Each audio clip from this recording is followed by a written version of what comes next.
Okay, so we are live. I hope that you guys can see me well. I'm on my new laptop. I've never done anything with this laptop. So of course, naturally, the first thing that I wanted to do was a live stream. Also, I had a few people comment like, "Are you okay? We need an update. Can you update us? Tell us what's going on." So here I am. I'm so sorry about my gross coughing. It'll be throughout this video. We are post-COVID right now, and I still have that nasty cough. So it's just a thing. Sorry about it. So basically, where have I been? So we'll start with I had COVID, so did my kids. One of them still has COVID, but the other two are Gucci. And so yeah, it's been a little bit rough. I finally just got my room cleaned. You can see Trevor in the background. Shh, go hide. That's why. That's not even my kids. This is literally my Triceratops. You're all dirty. How'd you get dirty? You're gonna have to take a bath in the washer. Here, Trevor can be our friend. It's cute. So anyway, so I decided that I was going to live stream today to give an update. So COVID for us was moderate symptoms. I was a bit concerned about myself for a while. For my kids, it's pretty fine. So my youngest, he still has it. He just has cold symptoms.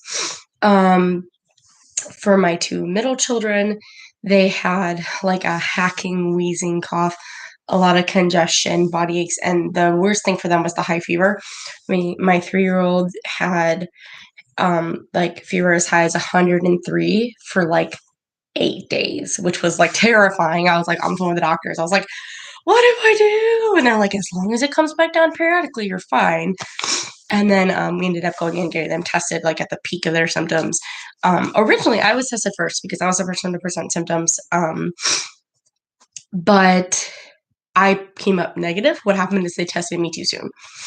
And then I take the kids to get tested a couple of days later. I'm like, they're not getting better. And my motherly intuition is something's wrong. So I took them in and they tested positive, which of course was after my roommate came to live with me, not before. Which is just that's why I got tested before, because I'm like, okay, I don't want my roommate to come. Yeah, I saw this earring in. Oops. I didn't want to tell my roommate to come. Threw it on my laptop. If we were sick, because I was like, oh, that's not the brightest idea. So also I cut my hair again. I don't think you guys saw the first time I cut my hair, and I haven't been active on Instagram, so most people would not know that. But yes, I cut my hair. I did the big chop to get rid of all the damaged stuff, and these ends down here from here down is still really damaged, but I didn't want to take off that much length. I wanted to kind of frame my face still. So there's that. I'm still not wearing hijab yet. Let me finish with my COVID update, and then I'll get into my spiritual Islam update, and we'll go from there. So yeah, so for the kids, they have a hacking cough. For me, it went into pneumonia, but thankfully right at the end, not at the beginning, because I think if I would have had active symptoms for a few days to maybe a week longer, my recovery would have been a lot worse, and I might have ended up in the hospital. So my O2 on the bad day sat around 96. My kids sat around 95. 93 is kind of at the point where you start talking to the doctors about going to the hospital. They perked right back up to 100. I don't think I'm even at 100 yet, but I did reach 99 a couple days ago, which was great. But I stopped checking mine because I've lost that breathing underwater sensation. I feel like I can breathe now, so I can tell the pneumonia is cleared from my lungs, but I definitely think I have that COVID pneumonia. Which really sucks. I think the worst thing post-COVID for me is I have the post-COVID migraine. And that's something that I've done a little bit of research on that tends to happen post-COVID, just get a bad migraine. So I've literally had a post-COVID migraine for 5-6 days straight now. And if I don't overdose on Tylenol and ibuprofen combined, I can't get it to go away, which sucks. It really sucks.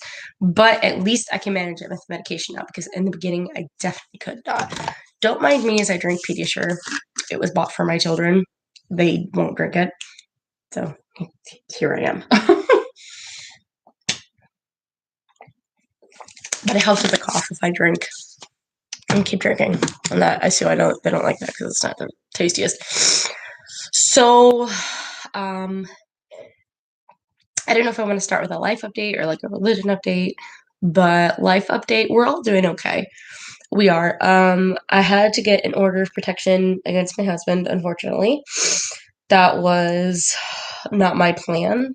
It's not something that I wanted to do, but without divulging too much information, I didn't really have a choice and it had to be done. Therefore, it was done. But right now we're safe.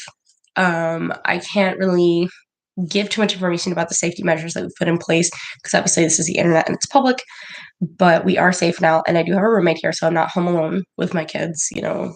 We're not in danger. So alhamdulillah, that's excellent. What else? What is there about life? Oh, I almost started my new job. I have a job now, but then I got COVID. So I called them and I was like, oh my God, they're gonna fire me. Because it was like literally 2 days before. 2 days before, not only was my daughter supposed to start school, but it was 2 days before I was supposed to start work. And I called them and I'm like, I can't come in to orientation. I literally have the Rona. And they're like, it's fine. It's fine. Just come back when you're ready. And I'm like, that's great. Because if we weren't in a pandemic, they would have fired me. Like, they just would not have done that. So I guess Corona's good for something. But yeah, yeah. So I have a job now, which is great. My job is actually going to be helping me through my schooling, which is also great. Also, I have found myself in this hairstyle, except walaikum assalam from the States. Yeah, so I like this hairstyle a lot. Also, I really like the fact that most of the hair on my head is healthy now because it was not before. For some reason, after having kids, my hair got damaged really badly the last time I dyed it, the last couple times I dyed it. And so, like, before kids, my hair, like, bounced right back. But after kids, it changes, like, literally the chemistry of your body. And it was not working for me. But anyway, so yes, I have a job now. My daughter's going to be starting school, which is super, super exciting. She has to be 5 days COVID free. So we're thinking about sending her back Monday or Tuesday, which will be so awesome for her. She's very excited to go to school. I've started praying again. It was something that I haven't been able to do for a long time because of the trauma just surrounding Islam for me. For those who don't know, like this is my um, second experience with an abusive Muslim man in a marriage, and it's definitely been really traumatic for me. It's also been really traumatic for my kids.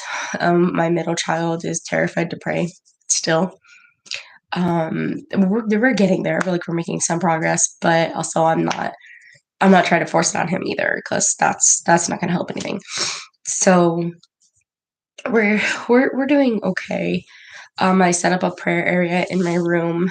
I've fallen a bit back on some of my roots, some of my like my heritage in general. So for those of you who don't know, my dad is Blackfoot.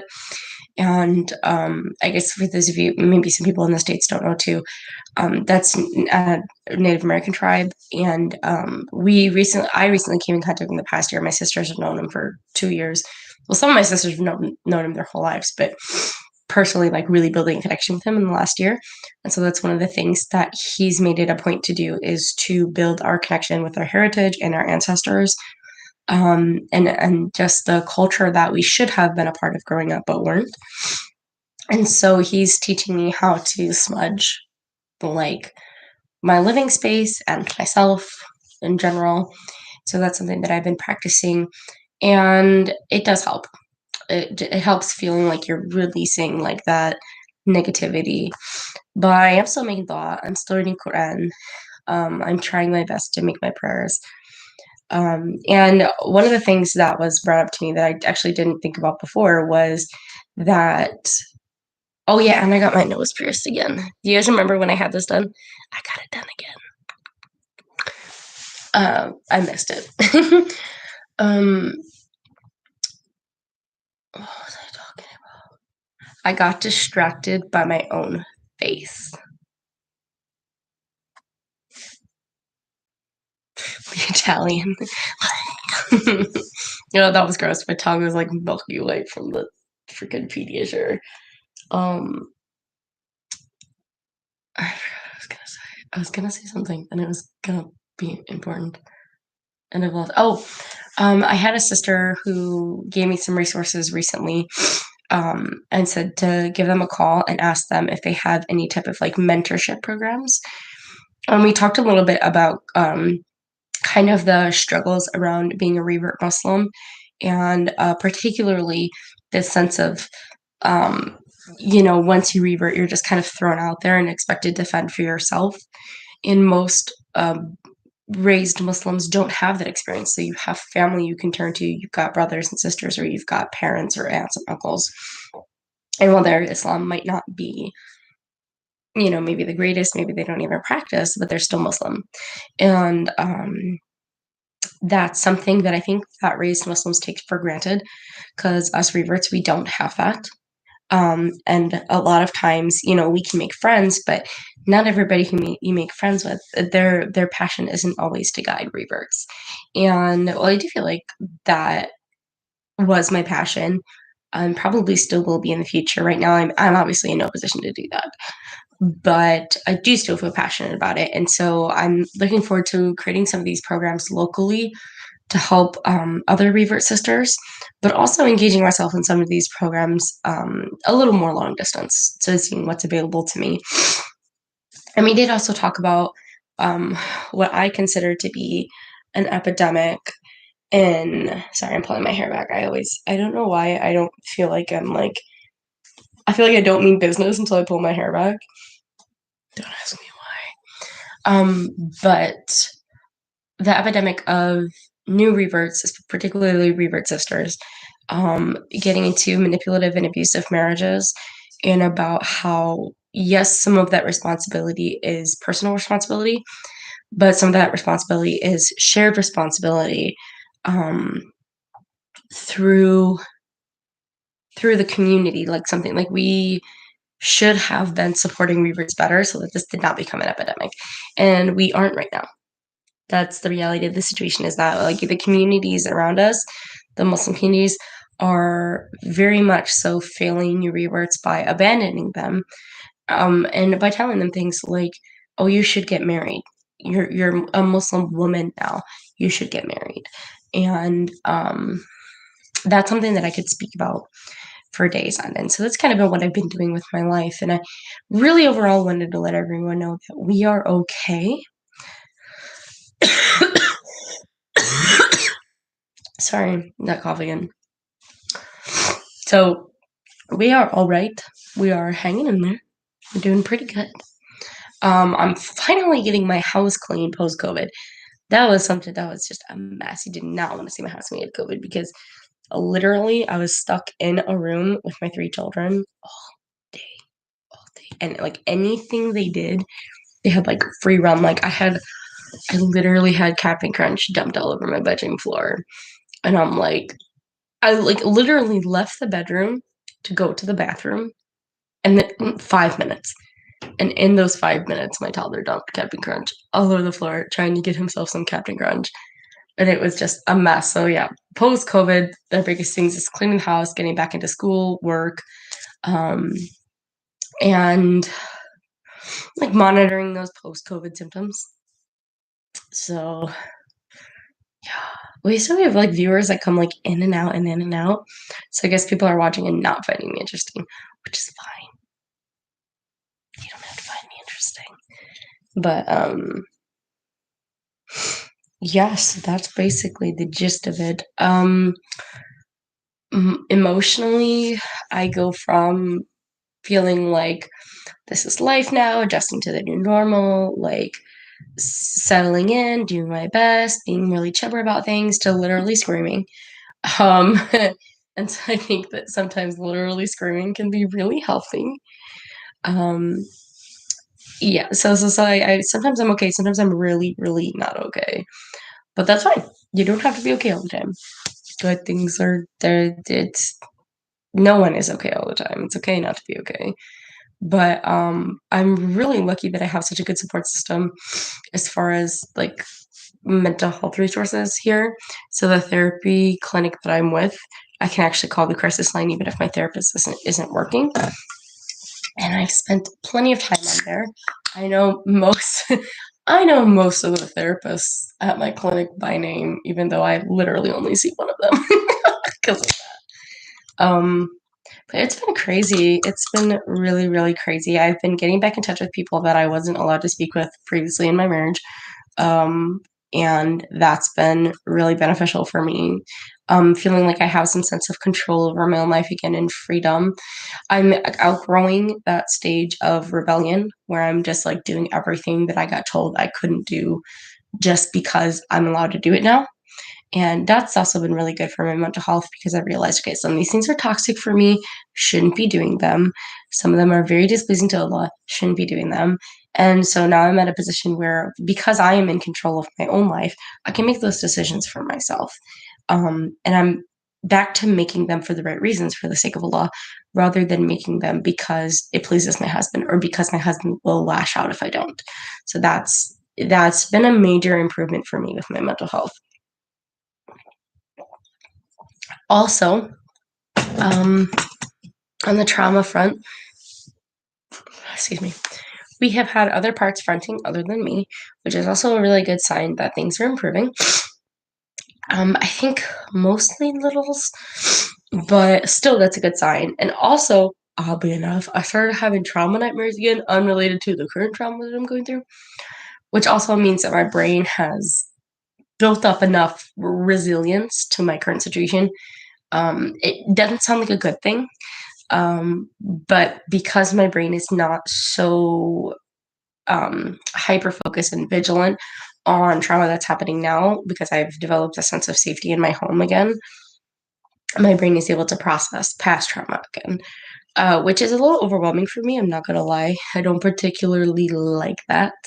I had one nightmare that really caught me off guard, and I was like, why now? Why now? I've got enough going on as it is. Um, yeah, that was not fun, but it is a good sign. So it's a sign that I'm making progress personally. My children just got into therapy. So in the States, I don't know what it's like anywhere else, but in the States, we have like, especially my area locally, excuse me, that Coke, we have a really long wait list for anybody to get into mental health care. I have the benefit of having been in mental health care for a while, but for my children, it's taken 2 months now to get them into therapy. So hopefully they start soon. I've been having some issues with my phone, so I haven't been able to meet with our case manager to fill out the paperwork, but the rest of the paperwork is all filled out. And so they'll be starting that soon, which is really nice. And I still, even though they're not in therapy, I do see them making some progress um, with, just processing the trauma of what they're going through, which is good. That's comforting to me. I don't want my kids, obviously, I don't like that my kids are traumatized. I want them to recover from this and recover from it now rather than 20 years from now, which is what my experience was when I went through childhood trauma, was that I didn't get help as a child. I'm getting help now as a mother. And so my wish for my children is that they are able to process their trauma in a healthy way while they're still young and live a normal adult life, because I was never given that. So that's what I hope to give to them. And I think ultimately, sorry, that was gross, but ultimately, we're doing all right. And I want to put out more content soon. I do kind of want to make a video just like specifically touching on my personal spirituality right now and like what I'm going through during this traumatic experience as far as how I'm processing like religion and spirituality post spiritual abuse and like during this like huge traumatic event in my life, because I feel like it's worth talking about. It really is.